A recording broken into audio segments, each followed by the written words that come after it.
الحمد لله وكفى وسلام على عباده الذين اصطفى أما بعد أعوذ بالله من الشيطان الرجيم بسم الله الرحمن الرحيم يا أيها الذين آمنوا توبوا إلى الله توبة نصوحا وقال النبي صلى الله عليه وسلم التائب من الذنب كمن لا ذنب له او كما قال علیہ الصلاۃ والسلام۔ بزرگان محترم اور معزز سامعین، اللہ تعالیٰ کا یہ بے انتہا فضل و کرم اور احسان ہے کہ اللہ تبارک و تعالیٰ نے رمضان المبارک کے اس اہم مہینے کے اندر ختم قرآن پاک کی دولت سے نوازا۔ قابل تعظیم اور اکرام ہیں حافظ صاحب جنہوں نے قرآن پاک کا ختم کیا، اور آپ حضرات کی لائق تعظیم اور اکرام ہیں جنہوں نے قرآن پاک کو مکمل تراویح کے اندر سنا۔ اس وقت میں جو قرآن پاک کا ختم ہوا ہے تو قرآن پاک کے تعلق سے کچھ بات، اور اس کے بعد میں دعا اور استغفار کے تعلق سے کچھ بات، اور اس کے بعد میں دعا انشاءاللہ۔ اللہ تبارک و تعالیٰ نے اپنے پیارے محمد صلی اللہ علیہ وسلم کے اوپر قرآن پاک نازل فرمایا۔ قرآن پاک اللہ تبارک و تعالیٰ نے نازل فرمایا تو اس قرآن پاک جو اللہ تعالیٰ نے نازل کیا ہے، اس کی عظمت اور اس کا احترام اور اس کی فضیلت اور اس کے آداب، یہ تمام ایسے عنوانات ہیں کہ ان عنوانات پر اگر بات کی جائے تو تقریباً کافی بات لمبی ہو سکتی ہے۔ اس وقت میں جو مجھے تقریباً موضوع دیا گیا ہے وہ ہے حقوق قرآن کا، کہ قرآن پاک کے حقوق کے اوپر کچھ بات آئیں۔ تو دیکھیے، اللہ تبارک و تعالیٰ نے حضرت جبرائیل امین کے واسطے سے آقا دو جہاں جناب محمد عربی صلی اللہ علیہ وسلم کے اوپر یہ جو قرآن نازل فرمایا، اس قرآن پاک کے ہمارے اور آپ کے اوپر کچھ حقوق ہیں، یعنی کچھ ایسی باتیں ہیں جو ہمارے اوپر ضروری ہے، لازم ہے کہ ہم انہیں مانیں اور ان کے اوپر عمل کریں۔ اس میں سے پہلا حق قرآن پاک کا یہ ہے کہ ایمان بالقرآن، اس قرآن کے اوپر ایمان لایا جائے اور اس کے اوپر عقیدہ رکھا جائے کہ یہ قرآن پاک اللہ تبارک و تعالیٰ کی جانب سے نازل کرتا ہے۔ حضرت جبرائیل امین اس قرآن پاک کو لے کر کے آئے ہیں اور اللہ کے نبی علیہ الصلوۃ والسلام کے قلب اطہر کے اوپر اس کو نازل کیا گیا ہے۔ یہ ہے ایمان بالقرآن۔ اس قرآن پاک کو اللہ تعالیٰ نے نازل کیا، اور نازل کرنے کے بعد میں اللہ نے فرما دیا کہ ہم نے اس قرآن پاک کو نازل کیا ہے وَإِنَّ لَهُ لَحَافِظُونَ، اور اس کی حفاظت کے ذمہ دار بھی ہم ہیں۔ اب آپ دیکھیں کہ اللہ تبارک و تعالیٰ نے اس قرآن پاک کی جو حفاظت کی ہے اور جو ذرائع اور وسائل اور طریقے جو اپنائے اللہ تعالیٰ نے اس کی حفاظت کے، اس میں سے سب سے بڑا اور سب سے اہم طریقہ اللہ تعالیٰ نے حفاظت کا یہ کیا کہ چھوٹے چھوٹے بچوں کے اندر اللہ تبارک و تعالیٰ نے یہ کیفیت اور یہ جذبہ پیدا کر دیا کہ اگر وہ قرآن پاک کو یاد کرنا چاہیں، اس قرآن پاک کو اپنے سینے کے اندر سمانا اور محفوظ کرنا چاہیں، تو اللہ تبارک و تعالیٰ فرماتے کہ ہم نے اس قرآن پاک کو آسان کر دیا۔ چنانچہ آپ اپنی کھلی آنکھوں سے اس دنیا کے اندر مشاہدہ کرتے ہیں کہ جو ہمارے بچے جو صحیح سے بولنا بھی نہیں جانتے،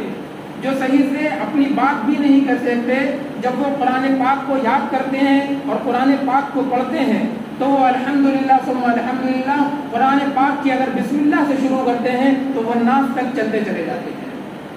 تو یہ اللہ تبارک و تعالیٰ نے قرآن پاک کی حفاظت کا ایک طریقہ ہے جو اللہ تعالیٰ نے رکھا ہے۔ اسی طریقے سے اگر ہم اس قرآن پاک کی حفاظت نہ کریں،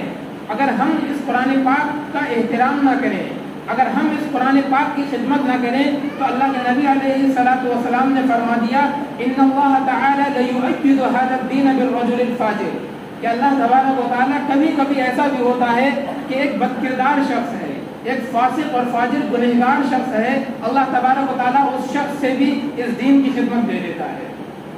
چنانچہ آپ دیکھیں حجاج بن یوسف ایک بہت ہی بڑا ظالم بادشاہ گزرا ہے۔ حجاج بن یوسف کے بعد میں کچھ اسرائیل آئے، بنو اسرائیل آئے اور آ کر کے کہنے لگے کہ حجاج ہمارا ایک چھوٹا سا کام ہے، آپ وہ کام کو پورا کر دیں۔ حجاج نے پوچھا کہ کیا بات ہے؟ تو کہنے لگے قرآن پاک کے اندر حضرت موسیٰ کا جو واقعہ بیان ہوا ہے، اس واقعے کے اندر ہمارے آباء و اجداد یعنی یہودیوں کا جو تذکرہ ہے، وہ تذکرہ یہ ہے کہ حضرت موسیٰ علیہ السلام ایک بستی کے اندر گئے، اس بستی والوں نے ان کی خدمت کرنے سے انکار کر دیا۔ تو وہ یہودی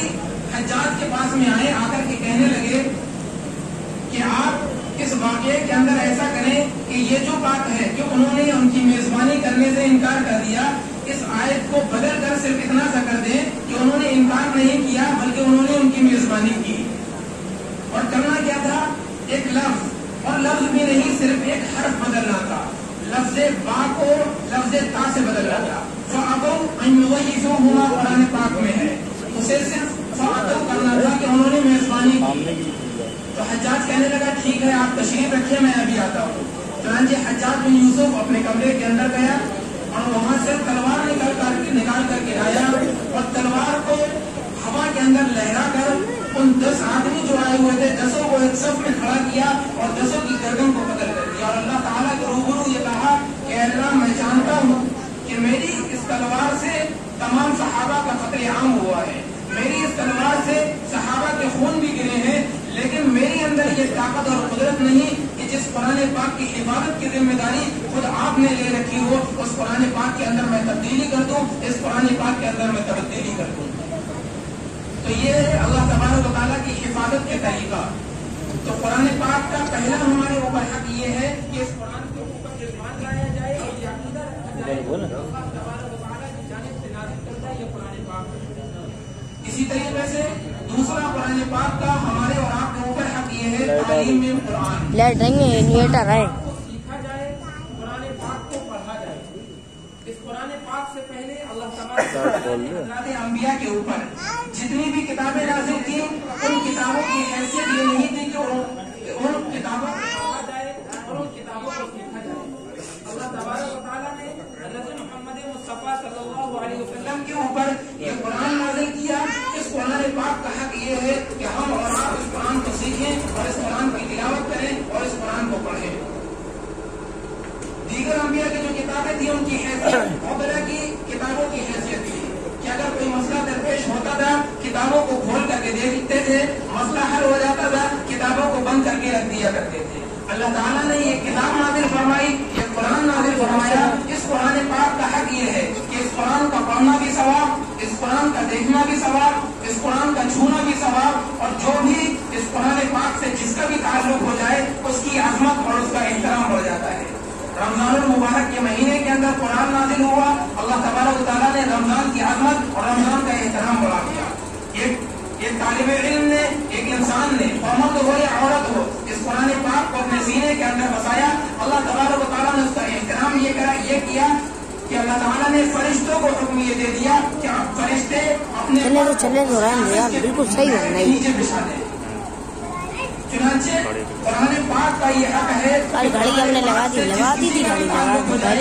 کے اندر عظمت، اس کے اندر احترام ہو جائے گا۔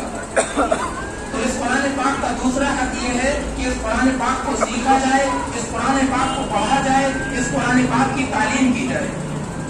اسی طریقے سے اس کا تیسرا حق یہ ہے کہ فہم قرآن پاک کو سمجھا جائے۔ اللہ تعالیٰ اس قرآن پاک کے ذریعے ہم کو کیا میسج دے رہے ہیں، اللہ تبارک و تعالیٰ قرآن کی آیتوں کے اندر کیا سبق دے رہے ہیں، اللہ تبارک و تعالیٰ نے قرآن کے اندر کیا بیان فرمایا ہے، اس قرآن کو ہم سمجھیں کہ اللہ تعالیٰ نے اس قرآن کے پاک کے اندر جو واقعات قوموں کے اوپر جو احوال نازل ہوئے ان کو ہلاک برباد کر دیا گیا، ان واقعات سے ہم عبرت حاصل کریں۔ اسی طریقے سے قیامت کی ہولناکیوں کو جو اللہ تعالیٰ نے بیان کیا، سور کے پھونکنے کے وقت کے حالات کو اللہ تعالیٰ نے جو بیان کیا، اور ستارے اور سورج اور ان تمام کے بے نور ہو جانے اور ان کے ٹوٹ کر ٹکڑے ٹکڑے ہو جانے اور ان پہاڑوں کے ذرہ ذرہ ہو جا کر ہو جانے کو اللہ تعالیٰ نے قرآن پاک کے اندر جو بیان کیا۔ اسی طریقے سے دوزخ کے احوال کو جو بیان کیا، دوزخ کی سزاؤں کو جو بیان کیا، ان سزاؤں کو دیکھیں اور ان کو سمجھیں اور اس سے عبرت حاصل کریں۔ اسی طریقے سے اللہ تعالیٰ نے قرآن پاک کے اندر جو جنت کا تذکرہ کیا، ان سے ہم اور آپ جنت کے تذکرے کو دیکھیں اور آپ عبرت حاصل کریں، ہم اور آپ جنت کے اندر جانے والے بن جائیں، جنت کے اعمال کرنے والے بن جائیں۔ تو قرآن کا تیسرا حق ہمارے اور آپ کے اوپر یہ ہے، قرآن کو سمجھا جائے کہ اس قرآن پاک کے اندر اللہ تعالیٰ نے ہم کو کیا کہا ہے، اللہ تعالیٰ ہم سے کیا کہنا چاہتے ہیں، اللہ تعالیٰ کیا میسج دینا چاہتے ہیں۔ اور اس قرآن پاک کا چوتھا حق یہ ہے، اور جو بہت اہم حق ہے، وہ یہ ہے کہ اس قرآن کے اوپر عمل کیا جائے۔ اللہ تعالیٰ نے یہ جو قرآن نازل کیا ہے، یہ صرف برکت کے لیے نہیں، یہ صرف کتابوں کے اندر سجانے کے لیے نہیں، یہ صرف جزام کے اوپر عبر لگا کر بند کر کے رکھ دینے کے لیے نہیں، بلکہ اللہ تعالیٰ نے یہ قرآن جو نازل فرمایا ہے، وَنُنَزِّلُ مِنَ الْقُرْآنِ مَا هُوَ شِفَاءٌ، ہم نے قرآن کو جو نازل کیا اس کا مقصد یہ ہے کہ لوگوں کو شفا ملے۔ اور شفا کا طریقہ یہ ہے کہ قرآن پاک کی ایک ایک آیت کے اندر، قرآن پاک کی ایک ایک سورت کے اندر اللہ تبارک و تعالیٰ نے اس کے مضمون کے اعتبار سے، اس کے معانی کے اعتبار سے شفا رکھی ہے۔ تو قرآن پاک کے اوپر عمل بھی کیا جائے کہ مثلا اللہ نے قرآن میں فرما دیا شراب نہ پیو تو شراب سے رک جاؤ، اللہ نے فرما دیا چوری نہ کرو تو چوری سے رک جاؤ، اللہ نے فرما دیا جھوٹ نہ بولو تو جھوٹ سے رک جاؤ، اللہ نے فرما دیا لا یسخر قوم من قوم، کہ ایک قوم دوسرے لوگوں کا مذاق نہ اڑائے تو مذاق اڑانے سے رک جایا جائے، اللہ نے منع کر دیا دوسرے کے بارے میں بدزنی نہ کرو تو بدزنی سے رک جایا جائے۔ یعنی اللہ تعالیٰ نے اس قرآن پاک کے اندر جتنے کاموں سے ہمیں اور آپ کو روکا ہے، ہم اور آپ ان تمام کاموں سے رک جائیں، اور جن جن کاموں کا ہمیں اور آپ کو حق دیا ہے، ہم اور آپ ان کاموں کا کرنے والے بن جائیں۔ یہ ہے قرآن کے اوپر عمل کرنا۔ اور پانچواں حق اس قرآن پاک کا یہ ہے کہ اس کی اشاعت کی جائے، اس کی تبلیغ کی جائے، اس کو دوسرے تک پہنچایا جائے۔ تو یہ قرآن پاک کے 5 حقوق میں نے آپ کے سامنے بیان کیے۔ نمبر 1، قرآن کے اوپر ایمان لایا جائے، اس کے اوپر یہ عقیدہ رکھا جائے کہ اللہ تعالیٰ کی جانب سے نازل کرتا ہے۔ دوسرا، قرآن پاک کا حق یہ ہے کہ اس قرآن پاک کو سیکھا جائے، اس قرآن پاک کو پڑھا جائے۔ تیسرا حق اس قرآن پاک کو یہ ہے کہ اس قرآن کو سمجھا جائے، اللہ تعالیٰ اس قرآن پاک کے ذریعے سے ہم سے کیا کہنا چاہتے ہیں۔ چوتھا حق یہ ہے کہ اس قرآن پاک کے اوپر عمل کرا جائے، جن جن کاموں سے روکا ہے ان کاموں سے رک جائے، اور جن جن کاموں کا اللہ نے حکم دیا ہے ان کو کرنے والے بن جائے۔ اور پانچواں حق یہ بتایا کہ ہم اور آپ اس قرآن پاک کی تبلیغ، اس قرآن پاک کی اشاعت اور دوسرے تک پہنچانے کے ذریعہ بنے، اور ہم خود اس قرآن پاک کو پڑھیں اور دوسرے کو سکھائیں، جیسے کہ بخاری کی روایت خیرکم من تعلم القرآن وعلمہ، کہ تم میں سے بہترین شخص وہ ہیں جو قرآن پاک کو سیکھیں اور دوسرے کو سکھائیں۔ یا اگر اس کام میں نہیں رہ سکتے تو کم از کم ان لوگوں کی مدد کریں، قرآن پاک کے پڑھنے والوں کو بلائیں، اور اسی طریقے سے جو قرآن کو سیکھیں ان لوگوں کو اکٹھا کریں، ان کی مدد کریں، یعنی مدارس کے اندر اہتمام پیدا کریں کہ بچے زیادہ سے زیادہ پڑھنے جائیں۔ اسی طریقے سے مساجد کے اندر مکتب قائم ہونے کا نظام ہو۔ یہ تمام کے تمام کام تبلیغ کے اندر آتے ہیں۔ تو اللہ تبارک و تعالیٰ نے قرآن پاک نازل فرمایا، اس قرآن پاک کے 5 حقوق میں نے یہ بیان کیے۔ اس وقت میں چونکہ قرآن پاک کا ختم ہوا ہے، اور قرآن پاک کے ختم ہونے کے وقت میں اللہ تبارک و تعالیٰ دعائیں کرتے ہیں، اللہ تبارک و تعالیٰ دعاؤں کو قبول فرماتے ہیں۔ تو دیکھیے ہمیں اور آپ کو دعا کیا کرنی ہے، اور دعا کی اہمیت کیا ہے۔ میں نے جو آپ کے سامنے آیت کریمہ تلاوت کی، اس آیت کریمہ کے اندر اللہ تبارک و تعالیٰ نے یہی بیان فرمایا کہ اے ایمان والو اپنے پروردگار سے سچی اور پکی توبہ کر لو۔ یعنی اللہ تبارک و تعالیٰ نے ہمیں اور آپ کو پیدا کیا، پیدا کرنے کے بعد میں اللہ تبارک و تعالیٰ نے فرمایا وما خلقت الجن والانس الا لیعبدون، پیدا کرنے کا مقصد صرف اور صرف عبادت ہے۔ قرآن پاک کے اندر اللہ تعالیٰ نے دوسری جگہ فرمایا ان اللہ اشتری من المؤمنین انفسهم واموالهم بان لهم الجنہ، کہ ہم نے انسانوں کی مال کو اور انسانوں کی جان کو خرید لیا یہ عوض دے کر کہ کل قیامت میں ہم انہیں جنت دیں گے۔ تو ہماری مال بھی اللہ کا ہے، ہماری جان بھی اللہ کی ہے۔ اب اگر اللہ تبارک و تعالیٰ یہ حکم دے کہ ہم وقت ہم اور آپ مسجد کے اندر آ کر عبادت کریں تو یہ ذرہ برابر بھی انصاف کے خلاف نہیں ہوگا۔ ان اللہ تعالیٰ لیس بظلام للعبید، اللہ بندوں کے اوپر ظلم نہیں فرماتے ہیں۔ لیکن اللہ تعالیٰ کا احسان اور فضل و کرم یہ ہے، اللہ تعالیٰ نے ہمیں اور آپ کو حکم یہ نہیں دیا کہ ہم وقت مسجد میں آ کر کے اللہ تعالیٰ کی عبادت کریں۔ اللہ جانتا ہے ان الانسان خلق ہلوعا، کہ اللہ نے انسان کو کمزور پیدا کیا ہے۔ اللہ جانتا ہے کہ ہم کمزور ہیں، ہم وقت عبادت نہیں کر سکتے، تو اللہ تعالیٰ نے یہ حکم دیا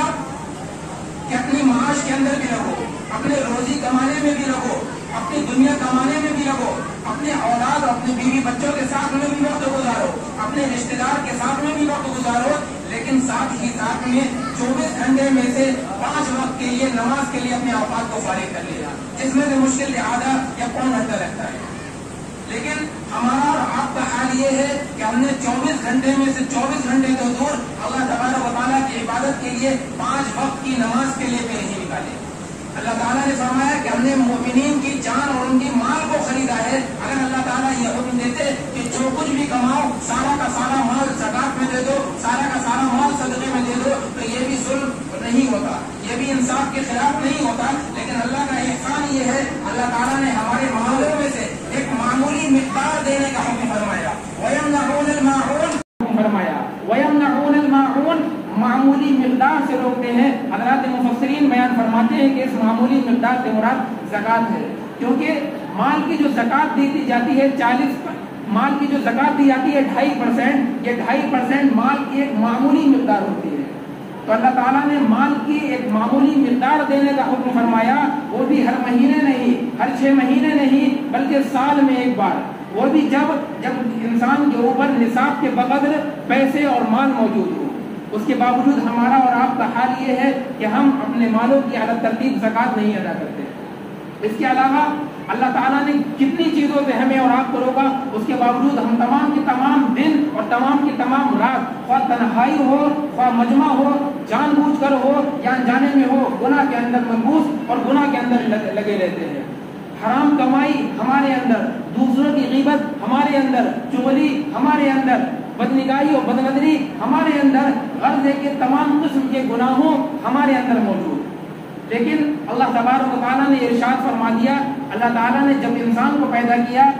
حضرت آدم کو پیدا کیا، تو حضرت آدم علیہ السلام سے اللہ تعالیٰ نے ایک غلطی فرمائی، ایک غلطی کا اظہار فرمایا۔ حضرت آدم کو اس غلطی کے نتیجے میں توبہ اللہ تعالیٰ نے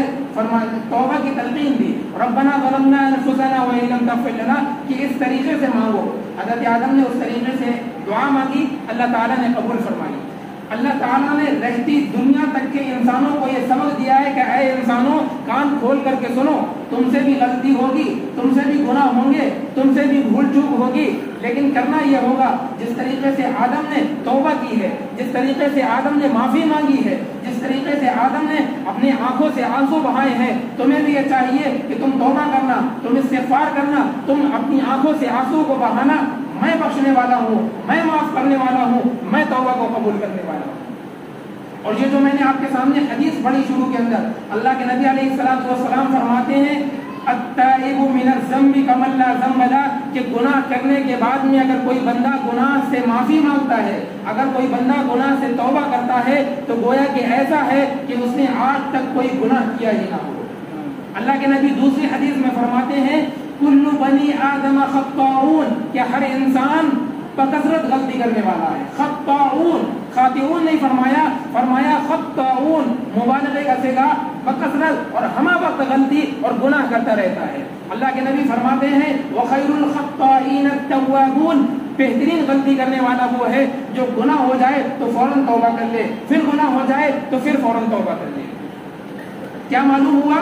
اللہ تعالیٰ نے ہم کو جو آئیڈیل اور نمونہ دیا ہے، جو نشانی بیان فرمائی ہے آدم علیہ السلام کی، ان کو پیدا کر کے دکھا دیا کہ اے انسانوں، تم سے غلطی بھی ہوگی، تم سے گناہ بھی ہوں گے، تم کو چاہیے یہ اس گناہ پر لگے نہ رہنا، آدم کی طرح معافی مانگنا، توبہ کرنا، میں گناہ کو دور کر دوں گا اور توبہ کو قبول کروں گا۔ اسی طریقے سے ہم کو جو گناہ ہوئے ہیں، اللہ کے نبی نے فرمایا تم سے یقیناً گناہ ہوں گے، لیکن کرنا یہ کہ فوراً توبہ کر لینا۔ ایک دوسری حدیث کے اندر اللہ کے نبی نے فرمایا، حضرت ابو ہریرہ کی روایت ہے مسلم کی، کہ لو لم تذنبون، اگر تم سے گناہ نہ ہو، لجاء قوم، اللہ تبارک و تعالیٰ ایک ایسی قوم پیدا فرمائیں گے، یذنبون، جو گناہ کریں گے، فیستغفرون اللہ، پھر اللہ تبارک و تعالیٰ سے استغفار کریں گے اور معافی چاہیں گے اور اللہ تعالیٰ ان کو معاف فرمائے گا۔ تو حاصل یہ ہے میرے کہنے کا، ہر انسان سے گناہ ہوں گے اور ہر انسان گناہ کرتا ہے۔ گناہ سے بچنا فرض عین ہے، لیکن جتنا بھی انسان بچے اس سے گناہ ہوگا۔ اللہ کے نبی علیہ السلام کے ایک حدیث میں فرماتے ہیں لَيُغَانُ عَلَىٰ قَلْبِي، کبھی کبھی میرے دل کے اوپر بادل چھا جاتے ہیں۔ مفسرین اور محدثین تفسیر کرتے ہیں یعنی گناہ کا داعیہ کبھی کبھی پیدا ہو جاتا ہے، لیکن اللہ تعالیٰ حضرات انبیاء کو پاک رکھتے ہیں۔ حضرت یوسف کا قصہ قرآن پاک کے اندر موجود ہے. فرماتے ہیں عزیز مصر کی جو بیوی ہے, تاریخ نے جس کا نام زلیخا بتایا, وَلَقَدْ هَمَّتْ بِهِ وَهَمَّ بِهَا, زلیخا یوسف کے ساتھ میں برائی اور اپنی خواہش پوری کرنے کا ارادہ کر چکی تھی. قرآن کہتا ہے وَلَقَدْ هَمَّ بِهَا, یوسف نے بھی ارادہ کر لیا تھا. لولا ان رأى برهان ربی, اگر پروردگار کی نشانی کو نہ دیکھتے تو وہ گناہ کر بیٹھتے. معلوم کیا ہوا, نبی کے دل کے اندر بھی خیالات آتے ہیں, لیکن اللہ پاک رکھتا ہے. تو نبی کے بعد حضرات صحابہ سے بھی گناہ ہوئے, لیکن حضرات صحابہ نے ایسی سچی اور پکی توبہ کر لی کہ اللہ تعالیٰ نے انہیں سرٹیفکیٹ دے دیا, رضی اللہ عنہم ورضوا عنہ. حضرات صحابہ کے بعد میں اولیاء سے بھی گناہ کا صدور ہوا, تابعین سے گناہ کا صدور ہوا, تمام لوگوں سے گناہ کا صدور ہوا, لیکن بہترین گناہ کرنے والا وہ ہے, اللہ کے نبی نے فرمایا کہ جو فوراً توبہ کر لے, یہ ہے بہترین گناہ کرنے والا. ہم اور آپ جتنے بھی گناہ ہو جائیں اللہ سے مایوس نہ ہو. اللہ تبارک و تعالیٰ نے ایسے بندوں کے لیے قرآن میں فرمایا, یا عبادی الذین اسرفوا علی انفسہم, اے میرے وہ بندو جو گناہ کے اندر لفڑے رہتے ہیں اور گناہ کے اندر ہماوت لگے رہتے ہیں, شراب بھی پیتے ہیں, چوری بھی کرتے ہیں, ڈکیتی بھی ڈالتے ہیں, تمام قسم کے گناہ کرتے رہتے ہیں. فرمایا لا تقنطوا من رحمت اللہ, یقیناً تم نے گناہ کیے ہیں, یقیناً تمہارے گناہ بہت ہیں, لیکن میری رحمت سے زیادہ نہیں ہے گناہ. فرمایا لا تقنطوا من رحمت اللہ, میری رحمت سے مایوس نہ ہونا. انہ یغفر الذنوب جميعا, وہ تو بہت گناہ کو معاف فرما دیتا ہے. کرنا کیا ہے, کرنا یہ ہے کہ سچے دل سے توبہ کرنی ہے. توبہ کسے کہتے ہیں؟ دیکھیے توبہ کے اندر تین چیزیں ہوتی ہیں. نمبر ایک, ہم نے جو گناہ کیے ہیں ابھی تک ان کے اوپر نادم ہو, ان کے اوپر شرمندہ ہو کہ واقعی ہم نے یہ گناہ کیا ہے, یہ غلط ہے, ان کے اوپر نادم اور پشیمان اور شرمندہ ہو. نمبر دو, اس گناہ کو ہم بالکل چھوڑ دیں, اس وقت ہم اس گناہ کو بالکل چھوڑ دیں. اور نمبر تین, آئندہ کے بارے میں یہ پختہ ارادہ کر لیں, عزم مصمم کر لیں کہ آئندہ کبھی بھی گناہ نہیں کریں گے, یہ ارادہ کر لیں. یہ تین چیزیں اگر توبہ کے اندر, ہماری توبہ کے اندر اگر یہ شامل ہو گئی تو اللہ تبارک و تعالیٰ نے شیطان سے بھی فرمایا تھا. شیطان کہہ رہا تھا اللہ تعالیٰ سے, جب اس نے آدم کو سجدہ نہیں کیا تھا, جب اللہ تعالیٰ نے اسے اپنے دربار سے باہر نکال دیا تھا, کہہ رہا تھا کہ میں اللہ تیرے تمام بندوں کو جہنم میں پہنچا کر کے رہوں گا. اللہ تعالیٰ نے کہہ دیا تھا تو اپنی پوری زندگی لگا دے میرے بندوں کو بہتانے کے لیے. میرا بندہ اگر سچے دل کے ساتھ میں ایک مرتبہ توبہ کر لے گا, میں اس کی دعا کو قبول کر دوں گا, اور تیری ساری جو تو نے کوشش کرے گا اس کو ملیا میٹ کر دوں گا. تو اگر ہم سچے دل کے ساتھ میں ان تین چیزوں کا خیال کرتے ہوئے اللہ تعالیٰ سے دعا کریں گے, اللہ تبارک و تعالیٰ ہماری دعاؤں کو قبول فرمائے گا. اور نہ صرف یہ کہ ہماری دعاؤں کو قبول فرمائے, ہمارے گناہ کو معاف کرے, بلکہ ہمارے جو گناہوں کا دفتر ہے, ہمارے جو گناہ ہیں ان گناہ کو اللہ تعالیٰ نیکیوں میں تبدیل فرما دیتا ہے. بس چاہیے یہ کہ گناہ سے اللہ تعالیٰ کی رحمت سے مایوس نہ ہو, اللہ تعالیٰ کی رحمت سے امید لگائے رہیں. شیطان کا یہ طریقہ ہے, وہ انسانوں کے دل کے اندر ڈالتا ہے کہ کب تک تم توبہ کرتے رہو گے, پھر توبہ تمہاری ٹوٹ جائے گی. تو انسان نتیجہ یہ ہوتا ہے کہ انسان توبہ کرنا بھول جاتا ہے اور توبہ کرنا چھوڑ دیتا ہے. یہ شیطان کا وسوسہ ہے. چاہیے یہ کہ ہم توبہ کریں, توبہ کے بعد میں اگر فوراً ہماری توبہ ٹوٹ جائے, ہم پھر گناہ کر بیٹھیں تو پھر فوراً توبہ کر لیں. دیکھیے ہمیں اور آپ کو بھوک لگتی ہے, ہم کھانا کھاتے ہیں. اب اگر ہم یہ سوچیں کہ کھانا کھانے سے کیا فائدہ, تھوڑی دیر کے بعد میں پھر بھوک لگ آئے گی, تو دیکھیے کتنی غلط بات ہے. ابھی ہم کو چاہیے کہ کھانا کھا کر اپنا پیٹ بھر لیں, بعد میں بھوک لگائے تو پھر کھا لیجیے. اگر ہم ابھی بیمار ہو گئے مثلاً, تو ہم یہ سوچیں کہ علاج کروانے سے کیا فائدہ, پھر بعد میں بیمار ہو جائیں گے. نہیں, ابھی علاج کروائیے, بعد میں بیمار ہو جائیں تو پھر علاج کروا لیجیے. یہی حال ہے توبہ کا کہ توبہ کریے, بعد میں ٹوٹ جائے پھر فوراً توبہ کر لیجیے, پھر ٹوٹ جائے تو پھر فوراً توبہ کر لیجیے. تو اللہ تبارک و تعالیٰ کے سامنے توبہ قبول, اللہ تعالیٰ اس ختم قرآن کے موقع کے اوپر دعائیں کو قبول فرماتا ہے. اور آج اتنی اہم رات ہے, شب قدر ہے. اللہ تبارک و تعالیٰ نے قرآن کے اندر نازل فرمایا, اس شب قدر کے اللہ تعالیٰ ایک ایسی گھڑی رکھتا ہے کہ اس گھڑی کے اندر کوئی بندہ اللہ تبارک و تعالیٰ سے دعا مانگے تو اللہ تبارک و تعالیٰ قبول فرما لیتا ہے. آپ نے واقعہ سنا ہوگا, ایک شخص نے 99 شخص لوگوں کا قتل کر دیا. قتل کرنے کے بعد میں اللہ والے کے پاس میں جاتا ہے اور پوچھتا ہے کیا میرے لیے توبہ کا کوئی دروازہ کھلا ہے. تو وہ منع کر دیتے ہیں نہیں 99 کے قتل کے بعد میں اب کہاں توبہ. چنانچہ وہ 100 کی عادت پورا کر لیتا ہے, ان کو بھی قتل کر دیتا ہے. پھر ایک دوسرے اللہ والے پاس جاتا ہے, وہ کہتے ہیں کہ ہاں ابھی توبہ کا در کھلا ہوا ہے اور تمہاری توبہ ہو سکتی ہے. وہ اسے دوسری بستی کا پتہ بتا دیتا ہے, وہاں پر ایک اللہ والے کا پتہ بتا دیتا ہے کہ اس بستی میں جاؤ, وہاں پر نیک لوگ رہتے ہیں اور وہاں پر جا کے توبہ کر لو. یہ شخص اس بستی کی طرف جا رہا ہوتا ہے, راستے کے اندر اس کی موت آ جاتی ہے. تو جب موت آتی ہے یہ گر جاتا ہے تو سینے کے بل کچھ قدم اور آگے بڑھ کر کے اس بستی کی طرف بڑھاتا ہے. اب جب فرشتے آتے ہیں تو فرشتوں میں اختلاف ہو جاتا ہے کہ جو نیک لوگوں کی روح قبض کرنے والے ہیں وہ اس کی روح قبض کریں گے, یا بد لوگوں کی جو روح قبض کرنے والے ہیں وہ اس کی روح کو قبض کریں گے. تو اللہ تبارک و تعالیٰ یہ حکم دیتا ہے کہ جس بستی سے یہ قریب ہو وہ فرشتے روح کو قبض کر لیں. چنانچہ جب بستی کو ناپا جاتا ہے تو جس بستی کی طرف جا رہا ہوتا ہے وہ بستی قریب ہوتی ہے اور نیک فرشتے اس کی روح کو قبض کر لیتے ہیں. تو دیکھیے اس بندے نے ابھی توبہ نہیں کی, مرنے سے پہلے سچے دل کے ساتھ میں توبہ کے لیے صرف بڑا تھا, صرف چلا تھا. اللہ تبارک و تعالیٰ نے اس کی توبہ قبول فرما لی اور 99 قتل اس کے معاف فرما دیے. تو چاہیے یہ کہ مرنے سے پہلے,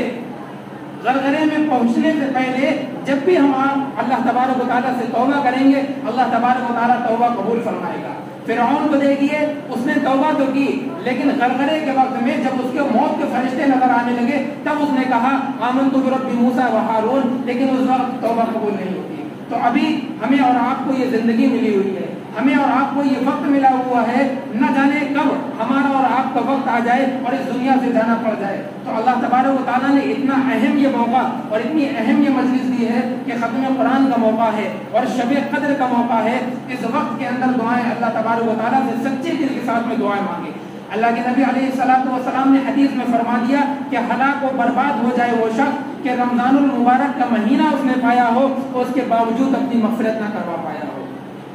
تو اللہ تبارک و تعالیٰ کی جانب سے یہ حکم ہے. حضرت جبرائیل امین بدعا دے رہے ہیں, اللہ کے نبی علیہ السلام نے آمین کہہ دیا. تو بتائیے اس شخص کے ہلاک و برباد ہونے کے اندر کیا شبہ رہ جاتا ہے کہ اگر رمضان المبارک کے مہینے کے اندر بھی توبہ نہ قبول ہوئی. دوسری چیز فرمائی, ہلاک و برباد ہو جائے وہ شخص جس نے اپنے والدین یا ان میں سے کسی ایک کو پایا ہو اور ان کی خدمت کر کے اپنی مغفرت نہ کروا پائی ہو. دیکھیے والدین کے بارے میں اللہ قرآن میں فرماتا ہے کہ ان کے احسانات اتنے ہیں, ان کے احسانات اتنے ہیں. وَوَصَّيْنَا الْإِنسَانَ بِوَالِدَيْهِ إِحْسَانًا, اللہ تعالیٰ فرماتا ہے ان کے ساتھ میں حسن سلوک کرنا. فَلَا تَقُلْ لَهُمَا اُف, ان سے کبھی اف بھی نہ کہنا. جب یہ مر کر کے چلے جائیں گے تو انسان تمنا کرتا رہے گا اور خواہش کرتا رہے گا کہ کاش ایک مرتبہ خواب میں زیارت ہو جائے. یاد رکھیے گا خواب میں بھی مشکل سے نصیب ہوں گے. تو اپنے والدین کے ساتھ میں حسن سلوک کریں, والدین کے ساتھ میں بھلاؤ کریں, ان کے ساتھ میں نیک برتاؤ کریں اور ان کے ساتھ میں اف تک نہیں کریں. اللہ قرآن میں فرماتا ہے کہ تمہاری والدہ نے اپنے پیٹ کے اندر مشقت سے تمہیں رکھا, مشقت کے ساتھ میں جنا ہے, ان کے ساتھ میں حسن سلوک کرو, بڑھاپے کے اندر ان کی لاٹھی بنو. تو اللہ کے نبی فرماتے ہیں ہلاک و برباد ہو جائے وہ شخص رمضان کا مہینہ جس نے پایا اور مغفرت نہ کروا پائی ہو, جس نے اپنے والدین یا ان میں سے کسی ایک کو پایا ہو اور اپنی مغفرت نہ کروا پائی ہو. اور نمبر 3, جس نے کے سامنے میرا تذکرہ ہوا ہو, میرا تذکرہ آیا ہو اور اس نے میرے اوپر درود نہ پڑا ہو, ایسا شخص بھی ہلاک و برباد ہو جائے. تو اللہ تبارک و تعالیٰ سے اپنے ان تمام گناہوں کے بارے میں توبہ کریں اور سچے دل کے ساتھ میں معافی مانگے. اللہ تبارک و تعالیٰ دعاؤں کو قبول کرنے والا ہے, اللہ تبارک و تعالیٰ معاف کرنے والا ہے. اللہ تعالیٰ قرآن پاک کے حقوق کی ادائیگی کی توفیق عطا فرمائے اور جو باتیں کہی گئی ہیں ان سب پر کہنے سننے سے زیادہ عمل کی توفیق عطا فرمائے. وآخر دعوانا الحمدللہ رب العالمین.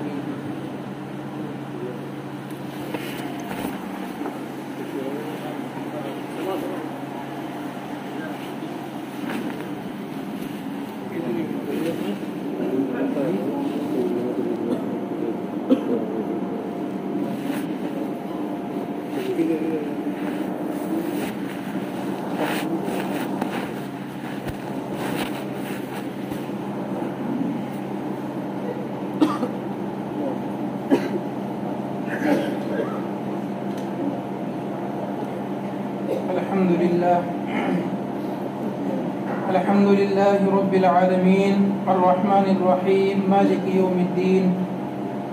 والصلاة والسلام على رسول الله صلى الله عليه وسلم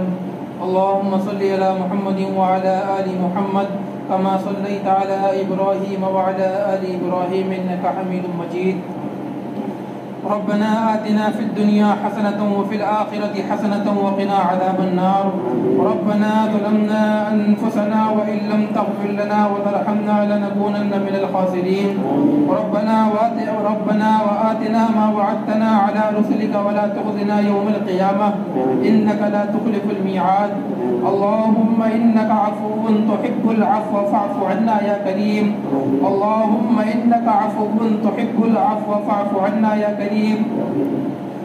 بار الہ اس وقت جو قرآن پاک کا ختم ہوا ہے بار الہ اس قرآن پاک کے پڑھنے کے اندر جو غلطیاں اور کوتاہیاں رہ گئی ہو یا اللہ اس سننے کے اندر جو غلطیاں اور کوتاہیاں رہ گئی ہو یا اللہ اس کو معاف فرما یا اللہ اس قرآن پاک کے پڑھنے کو قبول فرما یا اللہ اس قرآن پاک کے سننے اور سنانے کو قبول فرما یا اللہ آپ کا وعدہ ہے اس قرآن پاک کے ختم کے موقع پر دعائیں قبول ہوتی ہیں بار الہ ہم آپ کے گنہگار بندے ہیں یا اللہ ہم گنہگار بندے ہیں یا اللہ ہم اپنے گناہوں کا اقرار کرتے ہیں یا اللہ ہم نے بہت سے گناہ کیے ہیں یا اللہ ہم نے گناہ صغیرہ بھی کیے یا اللہ گناہ کبیرہ بھی کیے بار الہ تنہائی میں بھی گناہ کیے یا اللہ مجمع میں بھی گناہ کیے یا اللہ ان تمام گناہوں کو معاف فرما دے یا اللہ ان تمام گناہوں کو معاف فرما دے یا اللہ ہم پر رحم فرما دے یا اللہ ہم پر کرم فرما دے یا اللہ اس دنیا کے اندر ہم نے گناہ کیے یا اللہ آپ نے ہماری پردہ پوشی فرمائی ہے بار الہ اگر آپ ہمارے ماتھوں پر لکھ کر کے ڈال دیتے یہ زانی ہے یہ چور ہے یہ شرابی ہے یا اللہ ہم رسوا ہو جاتے بار الہ آپ نے ہمیں رسوا نہیں کیا بار الہ آپ نے ہمارے عیبوں کی پردہ پوشی فرمائی ہے یا اللہ جس طریقے سے اس دنیا کے اندر آپ نے ہماری عیبوں کی پردہ پوشی فرمائی ہے یا اللہ قیامت کے دن کے اندر بھی ہمارے عیبوں پر پردہ ڈال دیجیے گا یا اللہ کل قیامت کے دن تو ہمارے والدین بھی ہوں گے ہمارے اساتذہ بھی ہوں گے یا اللہ ہمارے پیارے حبیب بھی ہوں گے یا اللہ جو اپنی جان سے بھی زیادہ اپنی امت کو چاہتے تھے اپنی امت کے لیے روتے تھے یا اللہ تیرے نبی کو کیا چہرہ دکھائیں گے یا اللہ اگر تیرے حبیب کے سامنے ہمارے عیب کھل گئے ہمارے گناہ ظاہر ہو گئے کہ یہ بندہ تیرے طریقے کے خلاف ورزی کرتا تھا یہ تیری سنت کا مذاق اڑاتا تھا اس نے تیری سنت کا جنازہ نکال لیا تھا یہ اس کو تیرے طریقہ سے پیار نہیں تھا اس نے تیرے طریقے کے مطابق اپنی صورت نہیں بنائی اپنے چہرے پر داڑھی نہیں رکھی اپنے سر کے اوپر ٹوپی نہیں لگائی یا اللہ تیرے حبیب کو کیا چہرہ دکھائیں گے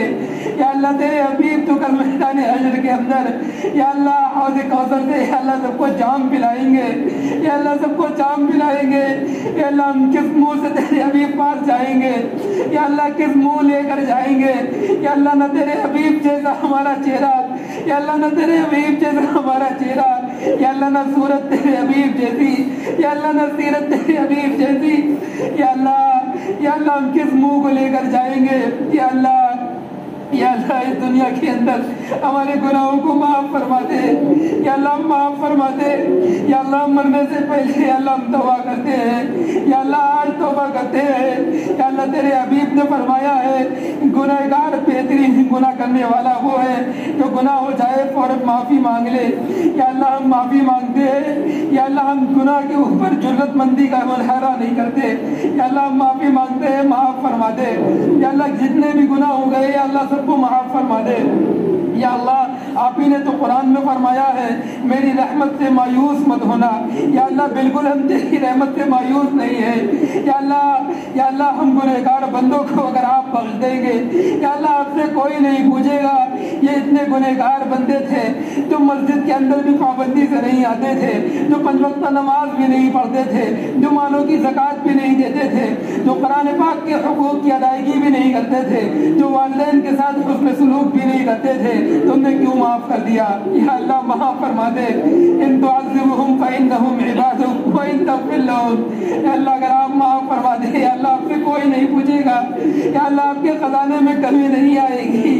بارے اللہ آپ خود فرماتے ہیں کہ میں اپنے بندوں سے قریب ہوں، میں اپنے بندوں کے شہرت سے بھی زیادہ قریب ہوں، وہ مجھ سے مانگے میں دوں گا۔ یا اللہ ہم آپ سے مانگتے ہیں یا اللہ ہمارے رزق کے اندر خیر و برکت عطا فرما، یا اللہ رزق کے اندر خیر و برکت عطا فرما، یا اللہ ہماری مغفرت فرما دے۔